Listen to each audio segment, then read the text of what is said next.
बोलो सतगुरुदेव की जय हो। और पुण्यात्माओं, इस भक्ति मार्ग में कितनी दृढ़ता चाहिए, इसके लिए परमात्मा ने हमें बहुत सारे सत्संग सुनाए हैं। और कुछ सत्संग ऐसे हैं जो परमेश्वर ने स्पेशली वर्तमान समय के लिए ही किए थे, क्योंकि सतगुरुदेव जी अंतर्यामी हैं, क्योंकि वे पूर्ण परमेश्वर हैं, वे परमात्मा हैं। उन्हें आगे पीछे आदि अनादि सब कुछ उन्हें ज्ञान होता है। तो आज वर्तमान में संगत में जो परिस्थितियां पैदा हो रखी हैं, इसके विषय में गुरुदेव को पहले से ही सब कुछ क्लियर मालूम था। तो परमेश्वर ने उसी आधार से अपने बच्चों को उस समय उन परिस्थितियों से बाहर निकालने के लिए बहुत सारे ऐसे सत्संग किए गुरुदेव ने, जो हमारे लिए एक संकेत थे, हमारे लिए एक इशारा था कि हम उन चीजों को समझ के और वर्तमान समय में अपना बचाव कर सकते हैं। और जो परमेश्वर की जो ज्ञानी आत्माएं हैं, जो परमेश्वर की हंस आत्माएं हैं, वो आज उन सत्संगों को आधार बना के अपना बचाव भी कर रही हैं। भक्ति मार्ग पे काल एजेंटों से भी अपना बचाव कर रही हैं। अन्य प्रकार की मर्यादा ये लोग जो संगत से पिछले 7 वर्षों से तोड़वाते आ रहे हैं, सतलोक आश्रम मैनेजमेंट हरियाणा वाले, पूज्य गुरुदेव जी के बेटा बेटी, भाई बंधु, रिश्तेदार, जवाई, स्टेट कोऑर्डिनेटर स्वयं भी बच रहे हैं, अन्य भगत भाई बहनों को भी आगाह कर रहे हैं। तो पुण्यात्माओं, भक्ति मार्ग है ज्ञान आधार का।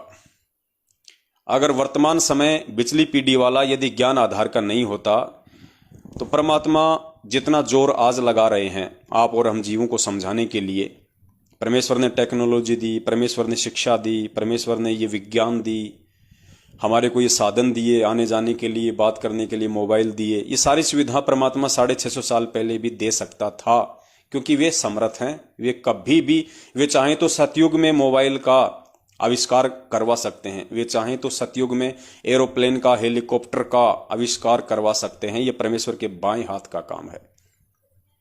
लेकिन परमात्मा ने वर्तमान समय को ही मोक्ष मार्ग चुना था, इसलिए परमात्मा ने वर्तमान में ये सारी सुविधाएं आप और हमें देनी थी। और इस मार्ग को परमात्मा ने ज्ञान मार्ग का नाम दिया है। बिना ज्ञान को आधार बनाए आप सतलोक नहीं जा सकते, क्योंकि ज्ञान को आधार बनाए बिना आप सतगुरु को नहीं समझ सकते। और जब आप सतगुरु को नहीं समझेंगे तो उनके सत्संगों को नहीं समझ सकते। सत्संगों को नहीं समझेंगे तो कभी भी आप सतलोक जाने के लायक नहीं बन सकते हैं। तो कुछ एक झलक आपको दिखाते हैं सतलोक आश्रम मैनेजमेंट हरियाणा वाले उन लोगों की, जिनको संगत बहुत बड़ा भगत मानती है, और ऐसे ऐसे व्यक्ति जिनके कहने पे सभी स्टेट के स्टेट कोऑर्डिनेटर काम करते हैं। यानी जितने भी स्टेट के स्टेट कोऑर्डिनेटर हैं, वो सब के सब जिस बंदे के एक इशारे पे काम करते हैं, आगे मैसेज फॉरवर्ड करते हैं आंख बंद करके, उस बंदे का कितना ज्ञान आधार है, जिसका नाम है नवीन सोनीपत वाला। शायद वर्तमान में उसको सोनीपत के नामदान केंद्र की सेवा दी हुई है। महेंद्र का राइट हैंड है, पहले तो राइट हैंड वही था, अब वर्तमान में हो सकता है वर्ल्ड कोऑर्डिनेटर देशराज ने वो पद ले लिया, क्योंकि महेंद्र को ऐसा आदमी चाहिए जो मार काट करने में, गाली गलौज करने में, भक्तों के मुंह में मूतने में एक नंबर हो सकता है नवीन सोनीपत्र ने कह दिया होगा, भैया और तो सब ठीक है, लेकिन भक्तों के मुंह में मूतना मेरे बस की बात नहीं है। और उन्होंने देशराज दिल्ली वाले का नाम उसको सुझाया होगा मीटिंग में कि भाई देशराज जी जो हैं सादरा वाले DDA फ्लैट में रहते हैं दिल्ली में, जो कि महेंद्र जी के जो है वो भुआ जी का लड़का है, जिसको वर्ल्ड कोऑर्डिनेटर बनाया हुआ है। वो ये काम बड़ी आसानी से कर सकता है, क्योंकि उसको वेल एंड बेटर एक्सपीरियंस है भक्तों के मुंह में मूतने का। तो वो नवीन जी जिनके इशारे पे सभी स्टेट कोऑर्डिनेटर काम करते हैं, थोड़ा सा उनकी आपको एक झलक दिखा देते हैं। उसके बाद शायद उन तमाम भक्तों के आंखों के ऊपर जो काली पट्टी या जो काला चश्मा चढ़ा हुआ है अज्ञानता का, शायद थोड़ा बहुत वो फीका पड़ जाए उसका रंग, और आपको महसूस हो कि हम 7 साल से किन मूर्खों की संगति कर रहे थे, किन मूर्खों की संगति के चलते हमने तमाम परमेश्वर की मर्यादाओं को तार बतार कर दिया और अपना बेड़ा गर्क कर लिया। पुण्यात्माओं, हमने उनके जैसा नहीं बनना है, हमने अपने परमेश्वर के जैसा बनना है। परमेश्वर ने जैसा एक भगत के गुण और लक्षण बताए हैं, हमें वैसा बनना है। तो ये साध संगति का यही मकसद है कि हम परमेश्वर के ज्ञान को आधार बनाएं, और जो तमाम गलतियां हमारे से पहले हमारे बड़े भगत भाई बहनों ने की हैं, उन तमाम गलतियों से हम शिक्षा लें, हम सबक लें, और आगे हम भक्ति मार्ग पे आगे बढ़ें। तो सबसे पहले आपको नवीन सोनीपत वाले की एक छोटी सी ऑडियो सुनाते हैं, उससे आपको आइडिया लगेगा कि वास्तव में 7 साल से हम किस राह पे चल रहे थे।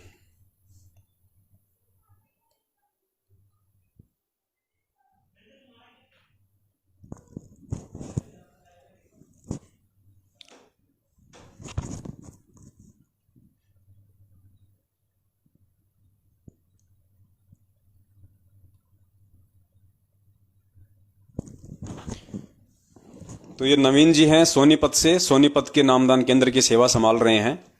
अब सोचिए, जो व्यक्ति 7 साल से महेंद्र का राइट हैंड हो, जो व्यक्ति सभी स्टेट कोऑर्डिनेटर को सलाह देता हो, सभी स्टेट कोऑर्डिनेटर इस नवीन सोनीपत के मैसेज के इंतजार में हो, जैसा ये मैसेज दे उसी अनुसार फिर आगे उन स्टेट कोऑर्डिनेटरों के द्वारा जिला कोऑर्डिनेटरों को वो मैसेज फॉरवर्ड किया जाता है, जिला कोऑर्डिनेटर के द्वारा नामदान केंद्र वालों को फॉरवर्ड किया जाता है और फिर आगे पूरी संगत को मूर्ख बनाया जाता है। तो इस व्यक्ति के क्या विचार हैं थोड़ा सा आप जी जान लीजिए, क्योंकि वैसे तो दास ने अनेकों बार वीडियो बना के पूरे मैनेजमेंट का कुकर्म आपकी आंखों के सामने रखा हुआ है। गुरुजी के बेटा बेटी से लेके, गुरुजी की कलयुगी पत्नी से लेके, उनके रिश्तेदारों तक के, सभी स्टेट कोऑर्डिनेटर के, सबके कर्म कुकर्म, उनका चरित्र, उनका व्यवहार, उनका बोलचाल, उनकी भाषा, दास ने कई वीडियो बना के आप जियों को दिखाया हुआ है। बीच बीच में दिखाना आवश्यक है ताकि जो लोग इनके पीछे आंख बंद करके भेड़ चाल में चल रहे हैं उनको थोड़ा सबक मिले। वैसे भी परमात्मा कहते हैं कि यदि कोई व्यापारी होता है और किसी गोदाम में 1000 अनाज की बोरियां रखी हैं और उसने यदि व्यापार करना है तो वो 1000 बोरियों को खोल खोल के नहीं देखता है। वो क्या करता है, वो एक फॉर्मूला अपनाता है। एक लोहे का एक पैना सा बताया गुरुजी ने, जिसको कहते हैं परखी। आगे से बिल्कुल वो पैना होता है, पीछे से थोड़ा चौड़ा होता है। वो क्या करता है, उस गोदाम में रखी हुई हजारों बोरियों को खोल खोल के नहीं देखता है। वो उस गोदाम में बीच बीच में जाके 4-5 बोरियों के अंदर वो परखी मारता है। परखी बाहर निकालेगा, कुछ दाने गेहूं जो भी हैं वो उस परखी में आ जाते हैं और उस परखी में से वो देख लेता है कि इस बोरी के अंदर ये किस क्वालिटी का अनाज है। तो 5-7 बोरियों में वो परखी मार के चेक कर लेता है और उसको आइडिया लग जाता है तमाम 1000 बोरियों का कि इस गोदाम में कौन सी क्वालिटी का माल है। फर्स्ट ग्रेड का है, सेकंड ग्रेड का है, थर्ड ग्रेड का है, फोर्थ ग्रेड का है या बिल्कुल घटिया ग्रेड का है। तो आपको एक परखी मार के दिखा देते हैं उस व्यक्ति की जिसके इशारे पे सभी स्टेट कोऑर्डिनेटर चलते हैं। और जब आपके सामने इसका ज्ञान आधार आ जाएगा तो बाकी का अपने आप आ जाएगा कि उनका कितना घटिया और गिरा हुआ स्तर होगा। अब ये भाई साहब अपने, जब दास ने 5 घंटे की डीवीडी सन 2016 में परमपिता परमेश्वर जी के आशीर्वाद से संगत को जगाने के लिए सबूतों सहित बनाई थी और हजारों भगत भाई बहनों को हमने जा हमने वो कोरियर की, हजारों को अपनी जेब से पैसा लगा के हमने वो कोरियर किया, हजारों भगत भाई बहनों को। वो दास की सबसे पहली वीडियो थी संगत में 2016 में, 5 घंटे की डीवीडी। उसके बाद में एक नकली ऑडियो भी निकाली थी सतगुरुदेव जी की कलयुगी बेटी मंजू ने कि गुरुजी पवन दास ने 5 घंटे की डीवीडी निकाली है, संगत को भ्रमित कर रहा है। वो दास की पहली डीवीडी थी 5 घंटे की, जिसने मैनेजमेंट के अंदर खलबली पैदा कर दी थी। काफी आत्माएं सच्चाई के साथ में जुड़ी। उसके बाद इस नवीन सोनीपत वाले को मैनेजमेंट ने निमित्त बनाया कि भैया तू भी कुछ कर, हमारी छाती पे मूंग दलेगा बैठा बैठा। संगत के दान से तुम टूक तोड़ रहे हो, गाड़ियों में घूम रहे हो, 20-20, 25-25 हजार रुपए तुम तनख्वाह ले रहे हो, मेरे सिर पे क्यों बैठे हो भूत बन के। तो महेंद्र बोगड़े ने कहा कि नालायक तू भी तो कुछ बना घंटे 2 घंटे का, ताकि संगत को मूर्ख बनाया जा सके, वापस जागी हुई संगत को नींद में सुलाया जा सके। तो भाई साहब ने आनन फानन में एक 2 घंटे का वीडियो बनाया था, गुरुद्रोहियों का पर्दाफाश, और उसके अंदर इतनी गलतियां कर दी भाई साहब ने जिसकी कोई गिनती नहीं। तो एक गलती आपको दिखा देते हैं, बाकी गलतियां फिर आपके ऑटोमेटिक समझ में आ जाएंगी। तो भाई साहब ने कहा कि वो जो गुरुद्रोही हैं अपने आप को गुरु जी के भगत कहते हैं, और वो कहते हैं हमारे विषय में कहा इसने, नवीन ने, कि वो पवन कहता है कि संत मत ज्ञान आधार से चलता है, संत मत ज्ञान आधार से चलता है। क्योंकि भाई हमें गुरु जी ने यही बताया ना, परमेश्वर का मार्ग है, परमेश्वर का विधान है। परमेश्वर ने सत्संगों में यही बताया कि बेटा ज्ञान जो संत मत है वो ज्ञान आधार से चलता है। अगर ज्ञान आधार ही नहीं होता तो फिर तुम इधर से क्यों आए? राधा स्वामी पंथ में ठीक थे, आसाराम जी के पंथ में ठीक थे, जय गुरुदेव के पंथ में ठीक थे, लेकिन तुम्हें वहां से बेटर ज्ञान मिला तो तुमने ज्ञान को आधार बनाया और तुम इस पंथ में आ गए। अगर संत मत ज्ञान आधार से ना होता तुम्हें मुझ रामपाल दास से जुड़ने की आवश्यकता ही नहीं थी। तो संत मत पूज्य गुरुदेव ने ज्ञान आधार से बताया है। दास बाद में आपको उसके सबूत भी दिखाएगा। तो भाई साहब ने वीडियो बनाया और कहा कि ये पवन दास कहता है, ये गुरुद्रोही कहते हैं कि संत मत ज्ञान आधार से चलता है, और फिर गुरुजी का नाम लेके कह रहा है नालायक। अरे कम से कम अपने विचार प्रकट कर देता तो भी चलता। बीच में गुरुजी का नाम डाल के कह रहा है, जबकि गुरुजी कहते हैं कि संत मत ज्ञान आधार से नहीं चलता है, संत मत गुरुजी के आदेश से चलता है। भाई साहब कल को गुरुजी शरीर छोड़ के चले जाएंगे, तब ये संत मत कौन से आदेश से चलेगा? तब कहां लाओगे आदेश गुरुजी के? फिर तो फेल हो गया गुरुजी का मार्ग, 1000 साल तक चल ही नहीं पाएगा। अगर संत मत अगर गुरुजी के आदेश से चलता है तो जब गुरुजी सतलोक चले जाएंगे तो उनके जाने के बाद तो फिर मार्ग ये चल ही नहीं सकता, क्योंकि आदेश कोई देने वाला होगा नहीं, गुरुजी सतलोक चले जाएंगे। तो इतनी बड़ी मूर्खता इन लोगों की खोपड़ी में समाई हुई है। पहले सुन लीजिए इसकी ऑडियो, फिर आगे जिक्र करेंगे। से प्रार्थना है, ये वीडियो केवल उन भक्तात्माओं के लिए बनाई जा रही है जिनको जो सत सेवक बने हुए हैं उनको गुरुजों ने गुरुद्रोही घोषित कर रखा है, और वो ये कहते हैं कि हम गुरुद्रोही नहीं है। तो सबसे पहले आपको बता दें कि गुरुजी बताते हैं संत मत गुरुजी के आदेश से चलता है। जो गुरुजी का आदेश नहीं मानता वो गुरुजी का शिष्य ही नहीं है। संत मत ज्ञान आधार से नहीं चलता, गुरुजी के आदेश से चलता है, और जो गुरुजी के आदेश को नहीं मानता उसके लिए संत मत खत्म हो चुका है। भाई साहब कह रहा है कि गुरुजी बताते हैं, नाम बीच में गुरुजी का बदनाम करना तो इनकी घटिया आदत है। कहते हैं गुरुजी बताते हैं कि संत मत जो होता है वो गुरुजी के आदेश से चलता है, संत मत ज्ञान आधार से नहीं चलता है। और गुरुजी बताते हैं कि जो गुरुजी क्या बोला इसने आगे भगवान जाने। तो पुण्यात्मा आप किन लोगों की संगति कर रहे हो? जिस ज्ञान को परमात्मा ने पिछली पीढ़ी में अपनी रीढ़ की हड्डी बनाया है भक्ति मार्ग की, उसको ये लोग रिजेक्ट कर रहे हैं आपकी आंखों के सामने। ये प्रमाण है, इसके बाद कोई सीना फाड़ के दिखाने की आवश्यकता है क्या? कहता है गुरुजी बताते हैं कि संत मत ज्ञान आधार से नहीं चलता। अब बताओ गुरुजी ने कौन से सत्संग में बताया कि संत मत ज्ञान आधार से नहीं चलता है? एक भी सत्संग बता दो परमात्मा का 1994 से लेकर 2014 तक जिसमें गुरुजी ने कहा हो कि संत मत यानी भक्ति मार्ग ज्ञान आधार से नहीं चलता है। हर बार परमात्मा कहते हैं कि पुण्यात्माओं इस ज्ञान को आधार बनाओ, ज्ञान को आधार बनाओ। बिना ज्ञान के तुम 650 साल पहले धोखा खा गए, आज कैसे पार हो सकते हो? उसके बाद ये पुस्तक यथार्थ भक्ति बोध का सरलार्थ, इसके पेज नंबर 77 पे जब हम चलेंगे तो परमात्मा ने स्पष्ट तौर पे लिखा हुआ है, आप जी देख सकते हैं, पेज नंबर 77।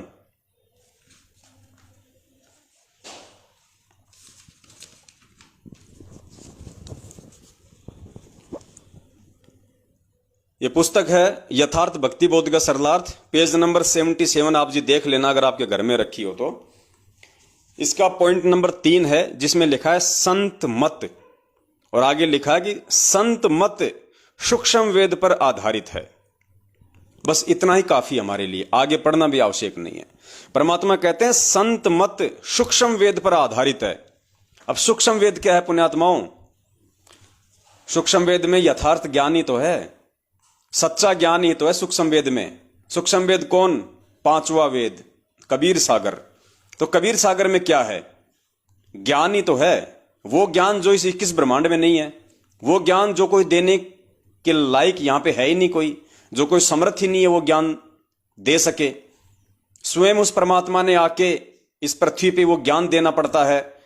फिर परमेश्वर ने यहां आके 650 साल पहले अपने उस ज्ञान को, अपने विधान को सूक्ष्म वेद में धर्मदास जी के माध्यम से लिपिबद्ध करवाया।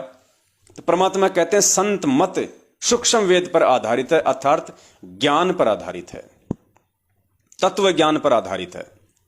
और ये भाई साहब कह रहा है कि संत मत में ज्ञान आधार नहीं चलता है, गुरुजी का आदेश चलता है। चलो ठीक है भाई, जब तक गुरुजी हैं तब तक तो हम गुरुजी के आदेशों पे चल लेंगे, और जब गुरुजी शरीर छोड़ के जाएंगे या जैसे भी जाएंगे परमात्मा यहां से, उसके बाद ज्ञान आधार फिर कहां से लाओगे आदेश? फिर संत मत कैसे चलेगा? तो पुण्यात्माओं, ये लोग नींद में बोलते हैं, नींद में। गुरुजी कहते हैं ना कि जो सन्नीपात का जो मरीज होता है ना, वो नींद में बांटता है, नींद में। उसको पता ही नहीं होता मैं क्या बोल रहा हूं, मैं क्या नहीं बोल रहा। और परमात्मा इनके इन विचारों से भली भांति परिचित थे, क्योंकि 24 घंटे ये लोग गुरुजी के आसपास ही रहा करते थे। ये नवीन सोनीपत ये सारनामी है, आश्रम में इसको प्रधान कहते थे, प्रधान जी। ये गुरुजी के आसपास ही रहा करता था, बचपन से ही भक्ति में लग गया था। इसके फादर का नाम है राजेंद्र भटगांव, शायद राजेंद्र भटगांव, क्योंकि सोनीपत के पास में कोई भटगांव गांव है, वहीं के ये लोग रहने वाले हैं। तो राजेंद्र भटगांव शायद इसके पापा जी का नाम है, जो जेल में है। और इसको बना रखा है सोनीपत का नामदान संचालक मुखिया। अब मुखिया साहब के विचार आपके सामने दास ने रख दिए हैं, उसी की जुबानी। तो पुण्यात्माओं, अब और क्या समझाएं इससे ज्यादा। तो परमेश्वर को तो पहले से मालूम था इनके खोके दिमाग का, इनके खाली भेजे का, इसलिए परमात्मा सत्संगों में बीच बीच में जिक्र कर दिया करते थे, परमात्मा इशारा दे दिया करते थे कथा कहानियों के माध्यम से। क्योंकि मालिक को पता था कि यहां जो भगत आएगा बेचारा इतना जल्दी वो ज्ञान को आधार नहीं बना पाएगा। वो इन बड़े बड़े लोगों को देख के, जो गले में बंदूक लटका के घूमते रहते हैं, कमर में पिस्तौल डाल के, जानबूझ के थोड़ा सा उसका मुंह दिखा दिखा के चलते हैं संगत में। या गुरुजी को मालूम था कि कोई मेरे भाई को देखेगा, मेरे बेटा बेटी को देखेगा, मेरी पत्नी को देखेगा, तो अज्ञानता में सोच लेगा हो ये तो पता नहीं, ये तो मोक्ष प्राप्त की हुई आत्माएं हैं, ये तो बस खाली फॉर्मेलिटी के लिए आश्रम में बैठी हैं, बाकी इनकी आत्मा तो कब की सतलोक जा चुकी है। तो परमात्मा ने वैसे उनका नाम लेके भी काफी बार बहुत सारे एविडेंस हमें दिए हैं। अब परमेश्वर ने जो कथा हमें जो सुनाई है, उस कथा के माध्यम से हमें मालूम पड़ेगा कि परमात्मा हमें क्या समझाना चाहते थे। उस समय परमात्मा यही समझाना चाहते थे कि बच्चों, ये भक्ति मार्ग सीनियरिटी और जूनियरिटी का नहीं है, छोटे बड़े का नहीं है। ये भक्ति मार्ग प्रारब्ध के मजबूत संस्कार आधार से निर्धारित होता है। किस भगत के कितने पिछले मजबूत भक्ति संस्कार हैं, भले ही उसने आज ही नाम लिया है, अगर पिछले जन्म में यदि वो मेरा शिष्य रहा है और काफी समय तक उसने मेरी संगति की है, उस आधार से उसका वर्तमान जीवन निर्धारित होता है कि वर्तमान में किस हद तक वो भक्ति मार्ग पे संघर्ष कर पाएगा, वो टिक पाएगा। तो संगत की ये भ्रमणा तोड़ने के लिए कि भैया मेरे बेटा बेटी भाई बंधु रिश्तेदार जवाई इन बड़े बड़े कोऑर्डिनेटरों को सेवादारों को देख के मत चलना भक्ति मार्ग पे, वरना धोखा खा जाओगे। तुम अपने आप को छोटा मत समझना, तुम सबके भक्ति संस्कार बराबर हैं, इसलिए तो तुम मेरी शरण में आए। तो परमात्मा ने सत्संगों के माध्यम से काफी बार हमें आगाह किया, और परमेश्वर ने ऐसा ही एक सत्संग हमें सुनाया, एक 4 साल वाले भगत का और एक 40 साल से भक्ति कर रहे भगत का। 2 भगत थे, एक तो 4 वर्ष से साधना कर रहा था और एक 20 वर्ष से साधना कर रहा था। उन दोनों का परमात्मा ने एग्जाम्पल दिया, और परमेश्वर ने उस कथा के माध्यम से यह साबित किया कि जिनको लोग अपनी अज्ञानता के चलते मानते हैं कि ये तो बहुत समय से भगत है, बड़े समय से गुरुजी की भक्ति कर रहा है, इसको तो सार नाम प्राप्त है, ये तो 24 घंटे गुरुजी के पास रहता है, अरे ये तो गुरुजी का भाई है, अरे ये तो गुरुजी का भांजा है सुनील लाठर, और भाई ये अरे ये मोटा मोटा ये वीरेंद्र, ये तो गुरुजी का बेटा है बावड़ा, इसको तो गुरुजी बचपन में ही तत्व ज्ञान देने लग गए थे और इसको तो एडी से चोटे तक पूरा पैक कर रखा है ज्ञान से। तो परमात्मा ने हमारी वो भ्रमणा तोड़ने के लिए ये कथा सुनाई थी 4 साल वाले और 40 साल से भक्ति कर रहे भगत की। तो सुनिए पहले आप ये परमात्मा के मुख कमल से कथा और फिर निष्कर्ष निकालना कि इस कथा का क्या निष्कर्ष निकलता है। 2 साधक थे। एक 40 वर्ष से साधना कर रहा था, बड़ी बड़ी दाढ़ी बढ़ा रखी, बैठा पति परमात्मा प्राप्त दिखाई देता। एक 4 वर्ष से साधना प्रारंभ की थी, नौजवान बच्चा था। एक देवदूत आता था भगवान के दरबार से, उन दोनों से मिलता था, घंटों भगवान की बातें चर्चा करके दोनों से। वो रहते थे अलग अलग, एक इधर एक दूसरी पश्चिम में एक पूर्व में, गांव के नगर के। दोनों के पास चर्चा करके जाता था। एक दिन उस देवदूत ने भगवान से कहा, भगवान विष्णु से, कि भगवान आपके 2 भगत बड़े अटल हैं, आपके ऊपर पूरा विश्वास करते हैं। विष्णु जी ने देखा, ध्यान दृष्टि से कहा कि नहीं, उनमें से एक भक्त है, एक भक्त नहीं है, वो ढोंग कर रहा है। तो देवदूत ने कहा कि भगवान वो होगा जो अभी 4 वर्ष से लगा है, कि नहीं, जो बहुत पुराना लगा हुआ है वो भक्त नहीं है, वो विश्वासी नहीं है।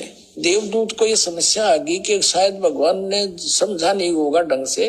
कहने लगा, जी इधर पूर्व की साइड में बैठा है ना, वो दाढ़ी बड़ी बढ़ रही है, बड़ा वो है, 40 वर्ष से लगा हुआ, आपका पक्का भगत है। कहने लगा, वही तो भगत नहीं है। भगवान बोले। अब वो देवदूत उसके मुंह का नहीं देखा, मालिक के मुंह का नहीं, भाई कैसे बोल रहे हैं परमात्मा। तो विष्णु ने कहा कि आपको मेरी बात पर विश्वास नहीं हुआ। देवदूत ने कहा, भगवान ये तो नहीं हो सकता कि आपकी बात अविश्वसनीय हो, लेकिन मेरी बुद्धि छोटी है, ये काम ना कर रही। तब विष्णु जी ने कहा कि आज तू थोड़ा सा देर से मिलने जाना उनको, और वो कारण पूछे तो उनको ये बताना। अब ठीक है। वो सबसे पहले गया तो उससे के पास जिसने सही भगत मानना था, 40 वर्ष से भक्ति कर रहा था, उसके पास गया तो उसने पूछा उस बड़े भगत ने कि देवदूत आज तो बहुत देर कर दी, 2-3 घंटे लेट आए, क्या बात होगी, स्वस्थ तो हो। तो देवदूत ने कहा कि भगत क्या बताऊं, आज तो भगवान ने ऐसी अनहोनी कर दी। परमात्मा ने दिन के 1 बजे और एक अनहोनी लीला करनी थी, उसको देखने के लिए रुका रहा मैं। क्या करनी थी कि एक हाथी को और सुई के उस सुराख से निकालना था, सुई के सुराख से निकालना था। धागा डालने का सुराख होता सुई, उसमें से हाथी निकालना था। और मैं उसको देखने के लिए रुक गया। उसे 40 वर्ष वाले साधक ने पूछा, फिर क्या हुआ? कि भगवान ने सचमुच हाथी को सुई के धागा डालने वाले सुराख में निकाल दिया। वो क्या कहता है कि देवदूत ऐसी झूठ बोल किसी का जच जा, ऐसी बकवाद नहीं करा करते, ये कभी हो सकता है? अब देवदूत उसके मुंह का नहीं देखे, डांगर बोला कि है दिखा ऐसा भगत, इस पर विश्वास नहीं भगवान का। वो तो उठकर चल पड़ा, भाई भगवान ठीक कह रहे थे, ये तो नरा पशु है, काम खांडले ढो रहा है। जब इसने न विश्वास नहीं, भगवान क्या नहीं कर सकता, फिर क्या फायदा इस भक्त का। अब उठ के गया 4 वर्ष वाले के पास। उसने तो वहां तो सोचा था कि तोड़ के मैं एंड बैंड बोलेगा, जब मैंने यूज कर दिया था। अब उसने भी यही प्रश्न किया कि देवदूत आपकी इंतजार कर रहा था, पलक बिछाए बैठा था, आएंगे आप, आते हो, चर्चा हो जाती है परमात्मा की, दिल लगता है।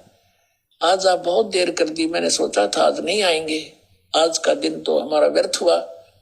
क्या कारण है देवदूत इतना देरी करने का? उसने फिर यही बताया कि दिन के 1 बजे परमात्मा ने एक लीला करनी थी। और भाई कमाल कर दिया, भगवान ने तो हद कर दी कि सुई की सुराख के अंदर से हाथी निकाल दिया, बेअचरज कर दिया। अब वो कहता है कि ये क्या अचरज है, देवदूत भगवान निकाल दे पूरी पृथ्वी ने सुई की नोक में गए, भगवान क्या नहीं कर सकता। तब उसने देवदूत ने उस 4 वर्ष के साधक को सीने से लगा लिया और कहा, धन है तेरे माता पिता जिससे जन्म हुआ, तू है वही सच्चा भगत, भगवान ठीक कह रहे थे, तू 1 नंबर का भगत है। जिसमें विश्वास नहीं भगवान का, और परमात्मा भी कहते हैं क्या हुआ भक्ति करने जब मन में नहीं विश्वास, क्या फायदा उस भक्ति का। परमात्मा जो चाहे सो कर ही, सतगुरु जो चाहे सो कर ही, 14 कोट दूत जम डर ही, ऊत भूत जम त्रास निवारे, और चित्रगुप्त के कागज पाड़े। बोलो सतगुरुदेव। पुण्यात्माओं, ये सत्संग परमात्मा ने हमें मनोरंजन के लिए नहीं सुनाए थे। ये सत्संग उस अंतर्यामी सतगुरुदेव को मालूम था कि आने वाले समय में संगत में जब मैं परीक्षा लूंगा मेरे द्वारा 27 साल से दिए गए ज्ञान की, उस समय मालूम पड़ेगा कि कौन तो 40 साल वाला भगत है और कौन 4 साल वाला भगत है, किसको परमात्मा का ज्ञान हुआ है। तो जो 40 साल से साधना कर रहा था उसको विश्वास नहीं था, बिना विश्वास के खाली ढोंग कर रहा था, पाखंड कर रहा था, देखा देखी में लग रहा था। और वो देवदूत अपनी अज्ञानता के चलते उसको बहुत बड़ा उसको भगत मान रहा था। जैसे आज लाखों की संगत पूज्य गुरुदेव जी के बेटा बेटी भाई बंधु रिश्तेदार जवाई स्टेट कोऑर्डिनेटर इनको बहुत बड़ा भगत मान रही थी। देखा देखी में किसी ने बुद्धि विवेक का इस्तेमाल नहीं किया, गुरुदेव के ज्ञान को आधार बना के नहीं सोचा, सिर्फ गुरुदेव के रिश्तेदार समझ के ही उनको बहुत बड़ा मान लिया। तो परमात्मा ने कहा कि वो ढोंग कर रहा था, वो पाखंड कर रहा था, उसको विश्वास नहीं था। और जब देवदूत ने कहा कि भाई परमात्मा ने तो चाड़ा कर दिया, अचरज कर दिया, भगवान ने तो दिन के 1 बजे सुई की नोक में से हाथी निकाल दिया, भाई मैं उसको देख के आ रहा हूं। तो उस 40 साल वाले ने इतना भी विचार नहीं किया, चलो भगवान पे तो विश्वास नहीं, कम से कम रोजाना देवदूत से बातचीत करता था, कम से कम उस पे तो विश्वास कर लेता कि ये देवदूत कह रहा है कि मैं मेरी आंखों से देख के आया हूं, और उसको भी कह रहा है कि ऐसी झूठ बोल जो किसी के जचे। सुई की नोक में से हाथी निकलता है, ऐसी झूठ मत बोल, दुनिया का भक्ति से विश्वास उड़ जाएगा। तो देवदूत ने सिर में थप्पी मारी कि भाई भगवान सही कहते थे, भाई ये तो कति, ये तो डांगर है, डांगर पशु है ये तो। फिर 4 साल वाले के पास में गया, सतसेवकों के पास में गया, और वहां भी वही बात कही कि भाई भगवान ने चाड़ा कर दिया, अचरज कर दिया परमात्मा ने, भाई सुई की नोक में से, सुई के छेद में से भगवान ने हाथी निकाल दिया, और भाई वो चमत्कार देख के आ रहा हूं मैं। तो उस सतसेवक ने 4 साल वाले भगत ने कहा, जो 4 साल से भक्ति कर रहा था, उसने कहा कि देवदूत भाई ये कौन सी अचरज की बात है भला, इसमें चाड़ा क्या हो गया, ये कोई नई बात है क्या? अरे भगवान सुई की नोक से हाथी तो छोड़ो, भगवान तो पूरी धरती को निकाल दे, पूरे असंख्यों ब्रह्मांडों को निकाल दे वो परमात्मा सुई की नोक में से, ये कौन सी अचरज की बात है बताओ? परमात्मा किसको कहते हैं फिर? तो गुरुजी ने कहा कि छाती से लगा लिया उसको देवदूत ने, और कहा कि धन्य है तेरे माता पिता जिनसे तेरा जन्म हुआ।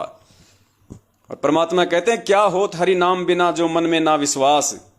और परमात्मा अपनी वाणी में कहते हैं कि कहे कबीर सुनो भाई साधो मैं तो हूं विश्वास में। तो पुण्यात्माओं, आज वही स्थिति संगत में होनी थी।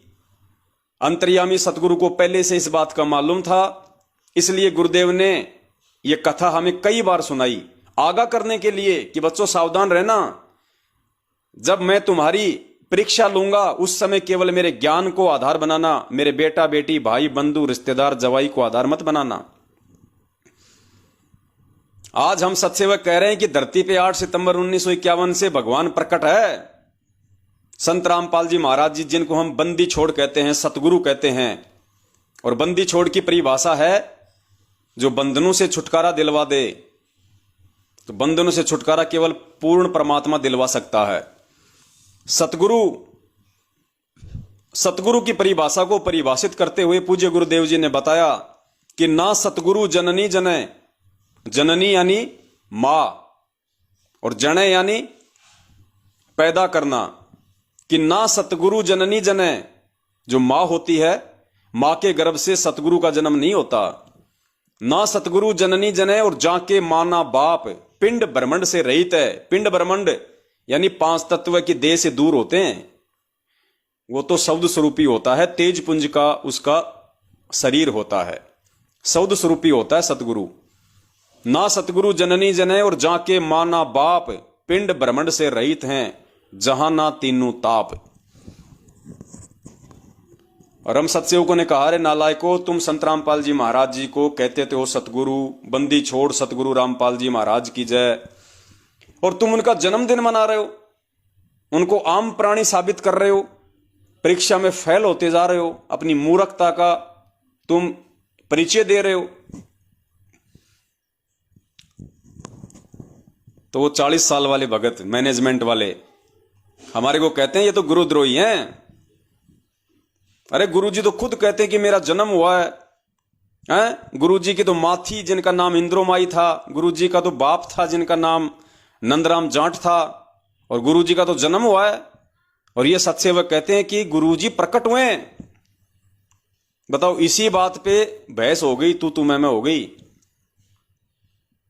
पुण्यात्मा, इसीलिए परमात्मा ने ये 40 वर्ष से भक्ति कर रहे और 4 वर्ष से भक्ति कर रहे भगत की कहानी हमें सुनाई थी कि बच्चों वो समय भी आएगा, ज्ञान आधार से तुम्हारी परख होगी, तुम्हारी पहचान होगी। अब वहां तो देवदूत ने सहारा ले लिया सुई की नोक का, और यहां परमात्मा ने सहारा ले लिया अपने प्रकट होने का। तो जो मूर्ख व्यक्ति होता है, जिसको विश्वास नहीं होता, जिसको अध्यात्म की जानकारी नहीं, जब गुरुजी सत्संग सुनाते थे उस समय जो सोया करता था या राजनीति की बातें किया करता था, उनके ये बात समझ में नहीं आ सकती। उनको कभी विश्वास नहीं हो सकता कि सुई की नोक से हाथी निकल सकता है क्या। वो तो ये सोचेगा कि धागा भी 4 बार थूक लगा के बड़ी यूं ध्यान से देख देख के डालते हैं, तब जाके सुई के आर पार होता है पतला सा धागा, और कहते हैं हाथी ने निकाल दिया अंदर से। और सत्सेवकों ने कहा, रे भैया वो परमात्मा है, बंदी छोड़ है, पूर्ण ब्रह्म परमेश्वर है, लीला कुछ भी करेगा। 350 साल पहले भी उसने गरीबदास जी के रूप में आके ऐसी लीला की थी, एक माँ बाप बनाने की, शादी विवाह करने की, बच्चे पैदा करने की। वो परमेश्वर कुछ भी कर सकता है, वो समर्थ है, वो पत्थर से प्रकट हो सकता है भाई, वो कुछ भी लीला कर सकता है ज्ञान से अपने भक्तों की परख करने के लिए। लेकिन नहीं, इन्होंने हमारा विरोध कर दिया, उल्टा हमारे को ही दोषी बता दिया। तो पुण्यात्माओं, इस प्रकार से जिन जिन भगत भाई बहनों ने 8 सितंबर को पूज्य गुरुदेव जी का प्रकट दिवस मनाया है, उन्हें प्रकट हुआ मानकर, क्योंकि सतगुरु होते ही प्रकट हैं, क्योंकि सतगुरु की भूमिका 21 ब्रह्मांड का कोई प्राणी नहीं कर सकता, कोई जीव नहीं कर सकता। यह तत्व ज्ञान का खुलासा 21 ब्रह्मांड का कोई प्राणी नहीं कर सकता, क्योंकि 21 ब्रह्मांड के जो प्राणी हैं उनकी बुद्धि इस काल से ऊपर है ही नहीं। इस काल से ऊपर किसी को जानकारी नहीं है, वो भी किसी इक्के दुक्के को ही जानकारी है, काल तक की भी। बाकी किसी को जानकारी नहीं है कि ये ब्रह्म कौन है, ये ज्योति निरंजन कौन है, ये काल कौन है, ये ब्रह्मलोक क्या है। और उसके बाद तो बीच में फिर 7 संग ब्रह्मांड आ जाते हैं अक्षर पुरुष के, उसके बाद फिर शून्य, उसके बाद फिर सतलोक है। तो वहां की जानकारी किस ब्रह्मांड का 2 कौड़ी का जीव कौन दे देगा आके, कौन सतगुरु की भूमिका निभा लेगा यहाँ के। इसलिए वो बंदी छोड़ स्वयं ही आते हैं अपने ज्ञान का प्रचार करने के लिए। एक सत्संग सुनाते हैं आपको पूज्य गुरुदेव जी का, आपका विश्वास और ज्यादा दृढ़ होगा कि हां, अपने ज्ञान का प्रचार करने के लिए धरती पे कौन आते हैं।